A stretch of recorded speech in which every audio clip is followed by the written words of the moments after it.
You guys ready for some T-Mobile records? Check this out. Just shared by the, what would he be considered?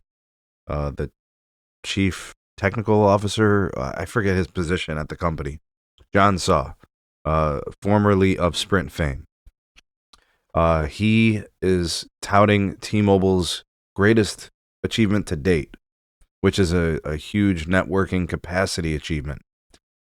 It says here 550 megabits per second uplink, leveraging and utilizing 5G advanced R17 upload TX switching, first in the world to do it, not just in the lab.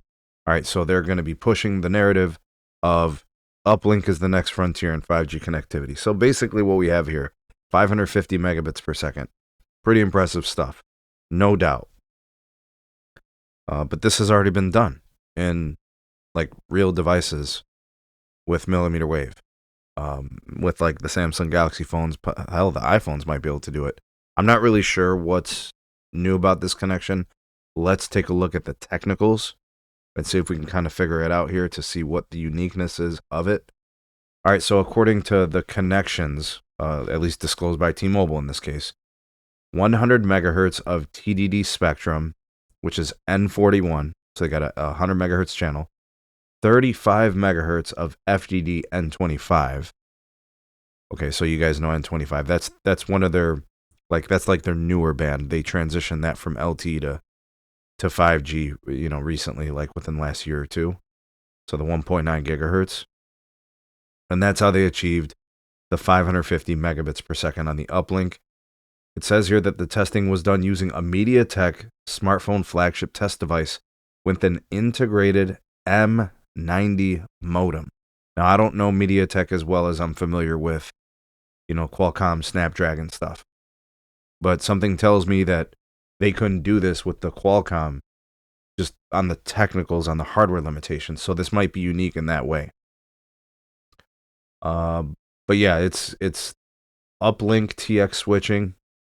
They said, the next step would be for this to scale nationwide. I don't know if this is done. I know that they utilize Nokia for this, probably as the RAN, radio access networker. So, put this on the back burner as something to kind of look forward to in the near-term future. Maybe on your next device, T-Mobile might be able to do this. What do they have for N25 in my market? They're currently running 20 megahertz. I got to check to see what they have on band 2, because then that can get involved. And maybe that's how you get like the 35 megahertz. I mean, it is fast, though.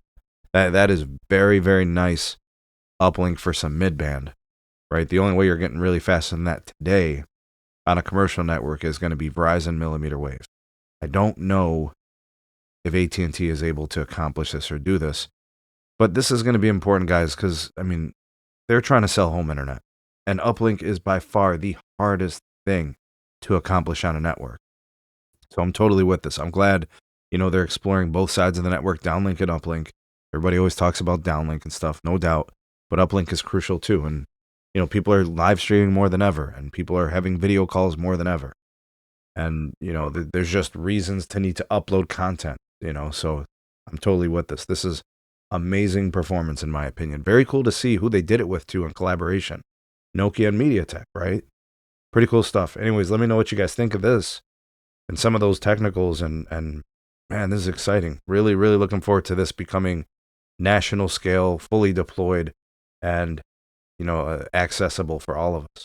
Like, share, subscribe, drop me some comments, check out some more videos. See you all in the next video.